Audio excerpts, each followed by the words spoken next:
Hello everybody. Welcome to this next lecture on the design methodology in which we are going to discuss the block-based design methodology. So last time we had discussed about the timing-driven design methodology.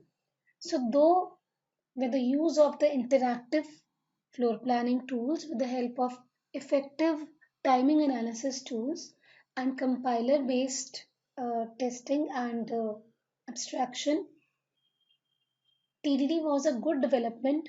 It was an effective technique in limiting the number of iterations of refining the design process right from the initial stages, well before the verification and physical design, and it even allowed the testing to be well defined.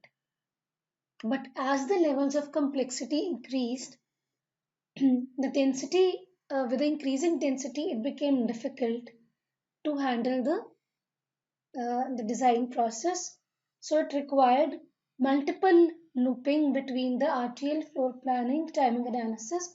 So though there was a methodology of refinement, process refinement in the early stages, design process refinement in the early stages, still the flat timing approach analysis, it became cumbersome and it became difficult to manage the design complexity with the increasing gate count, and hence the TDD was found to be a limiting factor in the optimized design approach.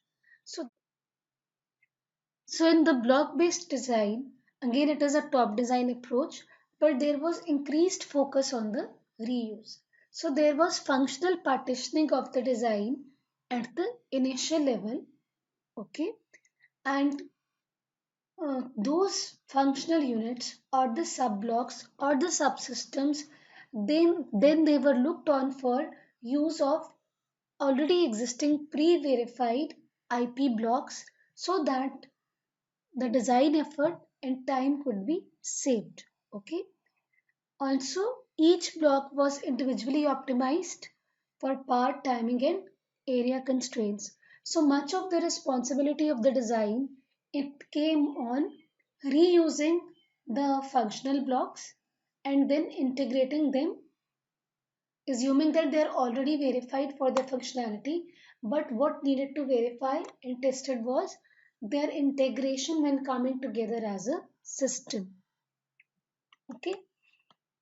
So as the design complexity was increasing at the mammoth rate, so designing a complete SoC from the scratch was not preferred.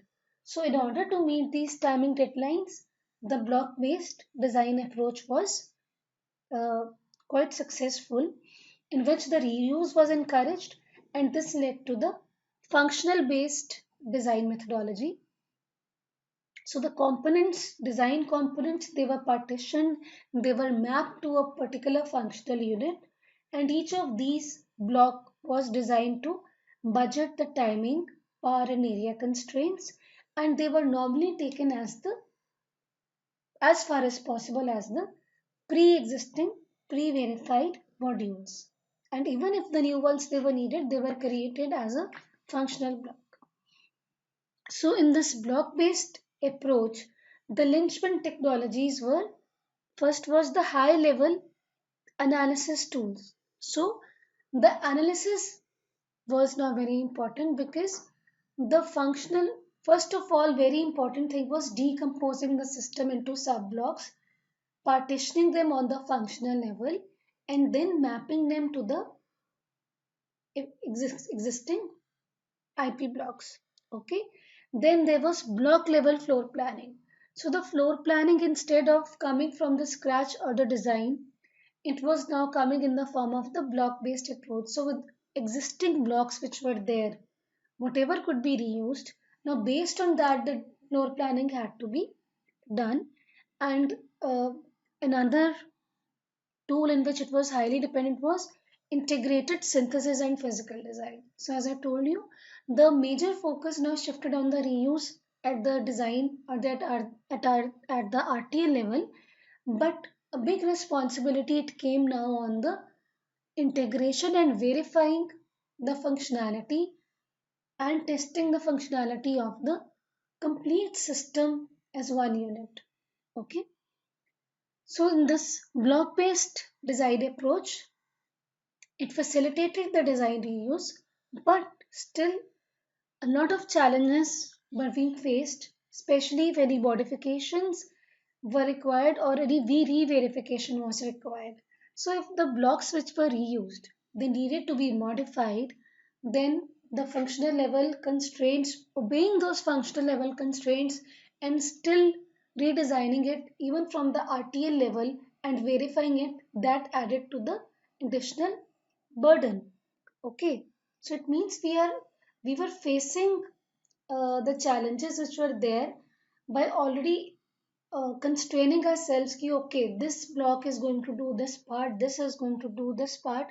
But even in that, if we are bringing in a previously existing block and then we need to change it, so when I'm going to change it, it means I'm going to again verify it. So that made the process not justified. Okay, so it was as good as designing a new block. So that was a problem which was being faced by the block based design. So eventually there was a need for a better approach, and this led to the platform based design methodology. So till now what we have been talking about was before the co-design or before the you can say this ESL based technologies which we have already studied. So till now, it was more of hardware-centric top-down approach. The typical ASIC behavior which was there in the VLSI industry, that only was being struggled with for designing the SoC system, with giving little regard to the thing that SoC was much more complex than the simple ASICs which use this top down design approach. So in this, what was the difference was there was a reuse of the architecture. So the interfaces between the blocks, the communication between the blocks, the architecture of the complete system, that was also getting reused. So that is what the platform is. So if I see, platform is nothing but it is an attempt to provide the standardization right from the concept to the manufacturing in the terms of the design implementations. Okay, so that may be referring to the protocols of communication, that may be referring to the network of wires, the speeds which have to be used. So all these they were already standardized before finalizing what IP blocks they were being used. So what was happening was uh, at the initial level only, not only the functional, uh, there was view, there was functional partitioning, but the architectural view of the system was also taken. Okay, that okay, from the functionality point of view, we need these hardware blocks, but on what architecture, how they are going to communicate, how they are going to be set as a system, that was also taken into account at the early phases.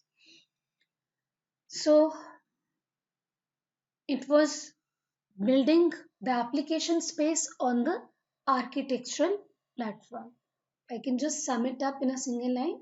So it was using an architectural platform which was existing, which was verified, which had its known standards, and over that your application space was being built, which could be implemented using the reusable IP blocks with their defined sets and standards. Okay, so this helped in the rapid creation and verification of the variant designs of SoC. So it used predictable and the pre-verified firm as well as the hard blocks. So some blocks they had to be used as such hardware, which in the hard IPs, hard IP cores, which was definitely good for the rapid prototyping, and some were required at the level of firmware, and even the soft cores they could be used. So it was definitely a significant uh, step which helped reduce the overall time to market. It shortened the verification time. The productivity was definitely increased by effective design reuse. Okay, so the keyword for platform based design was design reuse and the design hierarchy. Okay, so hierarchical structure of the system was encouraged. Okay, so that is an important thing. So derivative designs, they could be built easily with the added functionality. So now what was the concern is, okay, there is a system, let's say there is a 64-bit system which is there, and we are going to build 128-bit. So I think I have given this example earlier also. So it allowed to focus on what is the difference in the design and what I need to modify. So if any modification was required to any IP block which was uh, which is already there, then that could be roped in as the soft core or as a firm core. And if it was acceptable as it is for the given architecture, for the given platform, then it could be directly reused. Okay, then the hard IP core could be used. So this was quite effective. So the linchpin technologies in this case was the design was actually divided into the block authoring and the block integration. Okay, so when I say block authoring, it means actually designing of the reusable blocks with the standard interfaces. So as I told you, the Virtual Socket Alliance, they uh, had standardized the interface for the functional blocks as well as for the communication. So block authoring is nothing but designing of the IP blocks, that is completely getting the design, okay, as a complete unit which is ready to communicate or which is ready to be interfaced. And next is the block integration. The other part of this approach is block integration, which means verifying the architecture of the system and the interface between the blocks as a complete unit. So the standard bus architecture and the standard interfaces, they facilitated the integration. So the linchpin technologies were high level algorithmic and architectural design tools, plus what we have already studied, the hardware and the software co-design. So this was the base of the platform based design. Okay, the co-design methodology, the co-simulation tools, the co-synthesis tools, these were the essence of the platform based design methodology. So the physical next was the physical layout tools which focused on the bus planning and integration. So, unlike the normal tools which are only concerned with the hardware blocks and the design implementation, it was more about routing the information between these blocks, planning how they are going to communicate, whether through a network, at what bandwidth being used, what are the arbitration schemes. So, analyzing these, using these, and integrating them with the hardware along with the software was the requirement. And the next technology, linchpin technology, which played a significant role in this was the VC functional verification tool. So that process of making an IP into VC and then verifying this VC was required. Now, what is the difference between IP and a VC? So if I talk about IP, IP is said to be a software or a hardware module which is to be used or which is be ready to be reused, you can say. Okay. Whereas VC, it has to specify the interface specifications of Virtual Socket Alliance so that it can be used as a component ready to be interfaced with a bigger system. So it had to have an interface wrapper with a agreed communication protocol, agreed number of the data on which it is going to work. So all this was predefined. Okay, so when you can say in IP, they were in PBD, tools were required which needed to change these IPs to VCs so that they could be reused in the platform based design approach, just as plug and play components. Okay, so these are the important, this is one. So you can say figure which reflects the components of this platform based design methodology.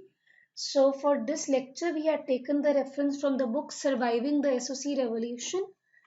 So this is a very important figure in which each stage has been effectively explained. Like in block authoring is nothing but a process which we have been familiarized, consisting of RTL, code generation, the layout specifications, the functional verifications. So it is all about that. And then there is VC delivery. Then there is that is converting IP to VC, then integrating them into as a chip with the communication networks coming into play. Then the software which has been developed side by side. So here we can see along with each slice of this design has been given a different layer of the or level of the design. Okay, so these are the components which each of which in itself is a sufficient deep topic to be explored, but we are going to end our lecture here on the platform based technology.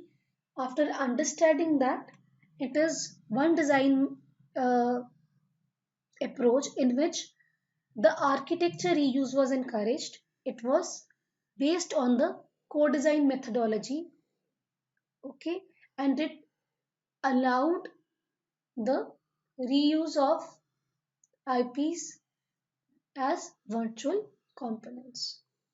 So that is all for your platform-based design methodology.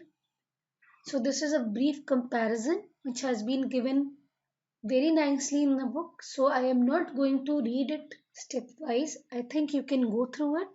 It is good enough. All the things they are understandable.